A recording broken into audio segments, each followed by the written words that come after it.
喂，大家好啊！今日咧同大家分享嘅經文咧，都係喺經課嗰度嘅，就係路加福音第18章9至到第14節。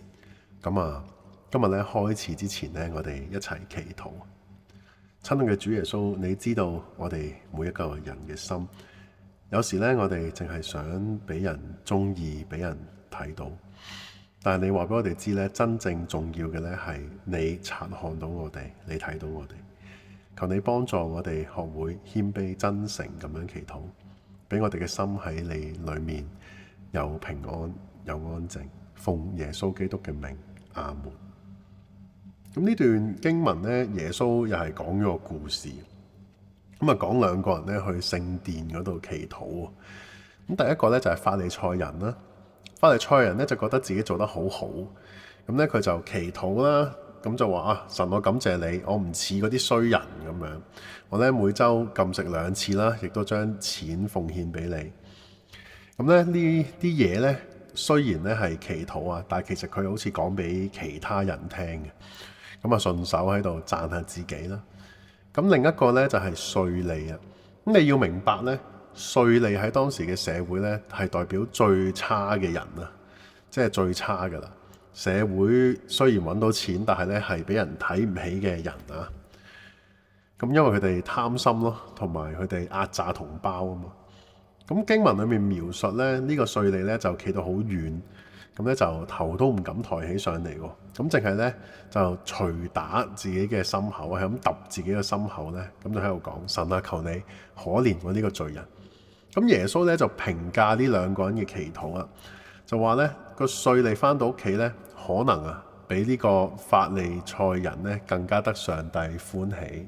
其實耶穌就冇話可能嘅，呢個係我頭先加落去。耶穌直頭就係話呢個稅吏咧比個法利賽人更加得上帝嘅歡心。嗱，咁呢個故事咧都耳熟能詳啦，同埋咧就好簡單啊，佢要講嘅嘢，咁就係叫我哋祈禱唔好扮晒嘢咯。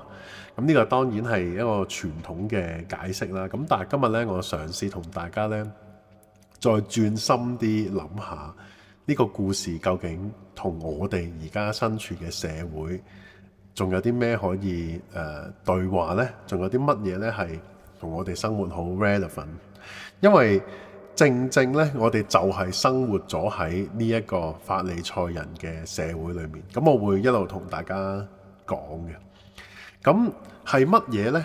係一個乜嘢嘅社會呢？我哋身處嘅社會呢，係一個大家都想被看見嘅社會。如果咧用韓炳哲嘅講法呢，呢個叫做透明社會。咁韓炳哲係一個喺德國籍啦，但係韓裔嘅哲學家嚟嘅。咁佢有幾本書好出名嘅，倦怠社會啦、透明社會啦，咁都係佢比較令人即係為人熟悉嘅 concept。咁今日呢，我會同大家介紹佢嘅透明社會嘅 concept，因為咧呢段經文呢，正正就係講呢一樣嘢嘅。咁即係我哋而家處於一個乜嘢社會呢？就係好多 social media 啦、貼文啦、出片啦、打卡分享啦，跟住呢，所有嘢咧都指向一樣嘢嘅，就係即係希望得到人哋嘅讚賞、認同啦。咁再講落去嘅呢，就係即係透過呢一啲嘅認同呢，得到更多嘅曝光，得到更多嘅曝光呢，就有機會咧喺個社會上面得到更多嘅利益啦同好處啦。咁我哋的確係生活喺呢種社會嗰度嘅。咁而即係喺呢一個社會裏面呢，我哋係慢慢咧被要求，我哋嘅生活咧係所有嘢咧都要公開，所有嘢咧都要分享。咁其實呢，係會讓靈魂咧感到非常之疲累嘅。咁喺透明社會裏面咧，佢提到一個 concept 咧，就係人咧其實係需要有秘密嘅，人係需要有秘密空間喺嗰度咧，係冇其他人嘅目光，係淨係得我哋同上帝嘅啫。咁呢個咧就係我哋心靈裏面嘅小房間。咁但係我哋今日咧係冇呢啲空間嘅，所有嘢咧都要被睇到啦，被分享啦，被評論啦。好似咧開咗一盞大光燈去照射住你咁。咁所以咧，我幫透明社會咧，即係我有另外一種睇法嘅，呢種叫曝光社會啊。不過呢個係我作嘅 terms 嚟嘅，但係我覺得喺呢個 context 講咧，好似合理，即係切合啲，就係乜嘢都要曝光嘅社會。咁你諗下，當一個人啊，全時間所有嘢都要被曝光嘅時候咧，其實好攰嘅。咁而其實神聖係啲乜嘢呢？古代人睇神聖係啲乜嘢呢？原來呢，神聖係神秘同安靜嘅。今日呢，我哋追求乜嘢都好清楚啊，乜嘢都要見到啊，乜嘢好透明啊，表面上就好似好進步啦。但係其實真正神聖嘅嘢呢，係唔透明嘅，佢係會模糊，有距離，令人呢心裏面產生敬畏。而當呢個世界被要求所有嘢都要展示出嚟，都要 display 出嚟嘅時候呢，嗰個神聖呢就被壓扁啦，連愛呢亦都變成好膚淺。即係我哋講愛嘅時候呢，就係講直接咁樣表達好中意啦，或者呢，當我哋講愛講中意嘅時候呢，就係講一啲開心啊 feel good 啊 good vibe 嘅嘢啦，而冇咗受苦啦、等待啊、犧牲呢一啲嘢。咁呢個呢，就係我哋身處嘅社會。咁如果所有嘢啊都係咁樣咁膚淺啦、咁透明啦、咁即刻要得到結果嘅話呢，人就會變成點啊？冇耐性、唔諗嘢同埋唔祈禱。韓炳哲話呢，人嘅深度啊係由苦難同埋安靜嗰度生長出嚟嘅。冇安靜呢，就唔會有思想；冇等待就唔會有信心。我哋身處嘅世界呢，太過光明、太過 loud、太過快，而上帝嘅聲音呢，往往就係微小又遙遠嘅一啲 whisper 嚟嘅。咁所以好難怪呢，我哋成日都話揾唔到上帝啊，聽唔到神嘅聲音，可能係因為我哋身邊嘅世界呢太 loud 啦。但喺故事裏面呢，耶穌呢就咁講嘅，即係佢描述嗰個稅吏呢，佢淨係講咗一樣嘢啫，佢就係求神去可憐佢。而呢一樣嘢呢，正正就係上帝見到，亦都係我哋今日嘅福音所在。上帝唔睇我哋比其他人睇到幾多，我哋咧會好努力咁樣塑造一種印象俾人睇，會好努力咁樣塑造一種形象啊，一種 lifestyle 俾人見到。但係上帝咧係完全唔 care 呢一啲嘢。上帝想見到嘅咧係我哋一個真誠、願意回轉嘅心。法利賽人企嗰個位咧就係最多 like 嘅，嗰個簡直可以話係即係打卡位啦，吸最多 like 嘅。而稅吏咧就係站喺好遠嘅角落。咁而耶穌嘅 comment 就係，即係呢一個站喺角落頭，淨係希望憐憫嘅人咧，先至係真正被上帝擁抱嘅人。今日咧，上帝唔係要我哋完美，而係要我哋好誠實。上帝咧知道我哋都唔透明嘅，就算對住上帝，我哋都係唔透明。我哋有好多軟弱，我哋會驚，我哋會犯錯，我哋會有好多 irreversible mistake 啊。咁所以係咁嘅，而上帝就係要一個咁樣嘅我哋呢，去到佢面前，而我哋去到上帝面前，亦都係有時會好迷惘、好模糊，見唔到。就係我哋對住上帝就好似瞎子摸象咁，而呢一種正正就係神聖嘅所在。咁所以我哋今日要點樣生活呢？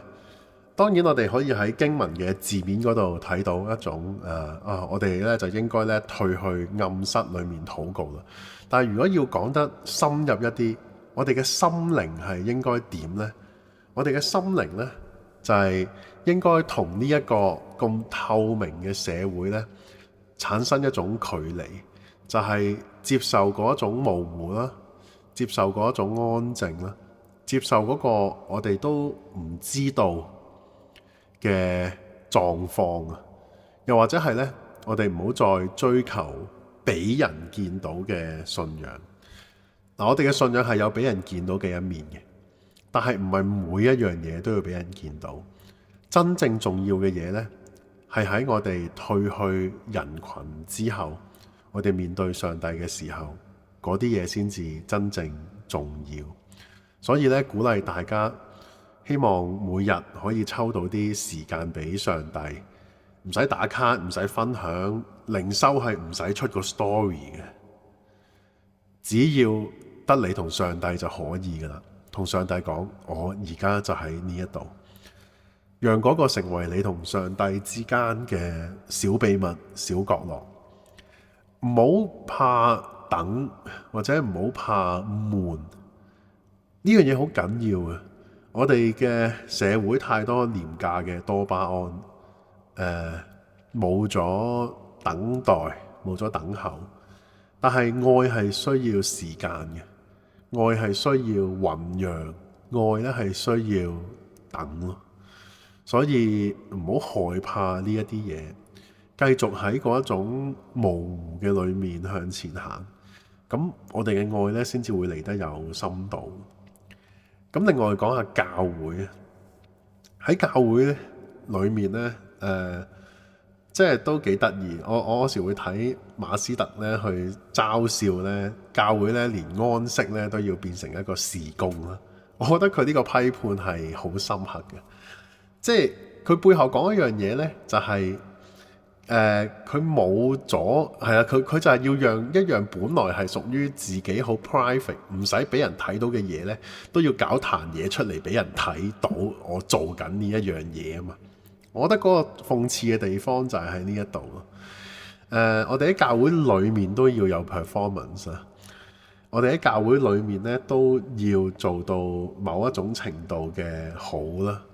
咁佢 intention 唔差嘅，因為我哋要作見證啊嘛，我哋要慢慢變成有主嘅樣式係嘛。但係呢，往往就係我哋會迷失喺呢一啲嘢裏面咯。咁咧，今日我講嗰個題目呢，就係闊啲嘅，即係一個關於我哋點樣同而家呢一個世界有對話嚇，或者點樣唔好俾呢一個世界牽住我哋鼻子走。咁但係要做嘅嘢其實唔複雜嘅，就係我哋從呢個透明社會裏面爭取翻喺上帝面前嘅唔透明咯。即係其實就係咁簡單，即係要做起上嚟唔複雜，但係你要做到呢就唔容易，或者要 aware 呢都有啲功夫嘅。咁所以祝福大家啦，希望你哋呢可以識破咗呢一種現代性帶嚟嘅問題啦，讓自己呢做翻一個唔係太透明喺上帝面前有啲模糊。即係無論係上帝模糊啊，或者你模糊啊，其實係冇問題嘅。唔好俾嗰個透明社會嘅 trend 咧，令到你變成一個好 flat 嘅人咯。拜拜。